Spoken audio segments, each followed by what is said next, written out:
கங்காதரா, சாப்பிடு சாப்பிடு கங்காதரா. கங்காதரா, இன்னைக்கு நான் எவ்வளவு சந்தோஷமா இருக்கிறேன் தெரியுமா?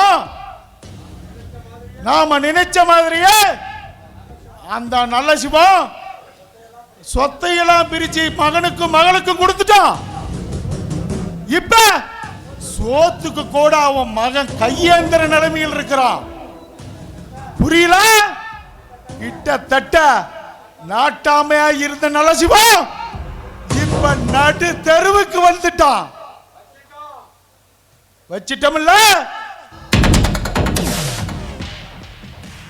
வேதநாயகம், உம்மை யாரும் அசைக்க முடியாது. ஓய், அந்த நல்ல சிவம் நாட்டாம் பதவியிலிருந்து விலகணத்துல இருந்து அந்த பதவியும் காலியாக தான் இருக்குது.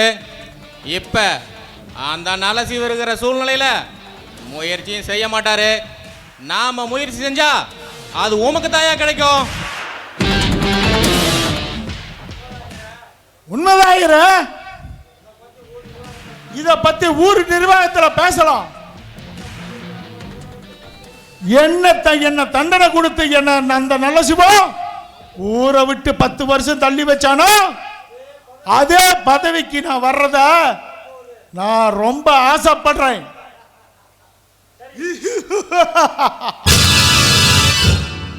சரி, நாம இந்த சந்தோஷத்தை கொண்டாடலாம். காட்டு பங்களாவுக்கு அந்த ஆட்டக்காரி அம்சால வர சொல்லு. ஓகேவா? சரிங்க ஓய். ஐயர, ஒரு பெக்கு போடுறது.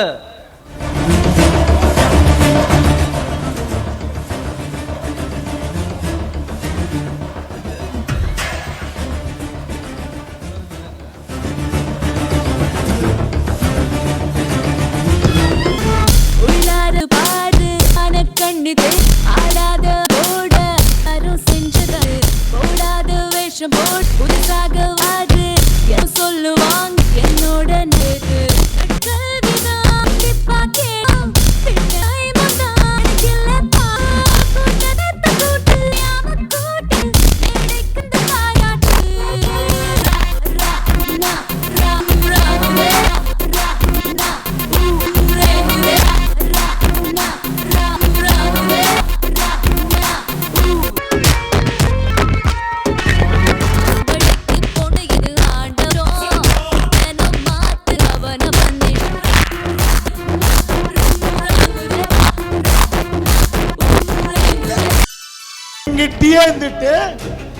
ஏன் சோத்தியே தின்னுட்டு எனக்கே துரோகம் பண்ண பாக்குறியா? யோ, நிறுத்தியா? நீ மட்டும் என்ன உழைச்சி சம்பாதிச்ச சொத்தா? அந்த நல்ல சிவத்தை ஏமாத்தி வாங்கின சொத்து தானே?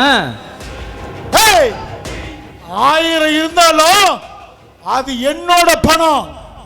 அது முறைப்படி சொத்து எனக்கு தான் வந்து சேரணும். வேதநாயகம், சட்டம் என்ன சொல்லுதுன்னா, சொத்து யார் பேர்ல இருக்குதோ அவங்களுக்கு தான் சொத்து சொந்தம்னு சொல்லுது. அப்படி பத்த சொத்து எனக்கு தேவையே இல்ல. உன்னை இப்பயே கொல்ல போறேன்டா.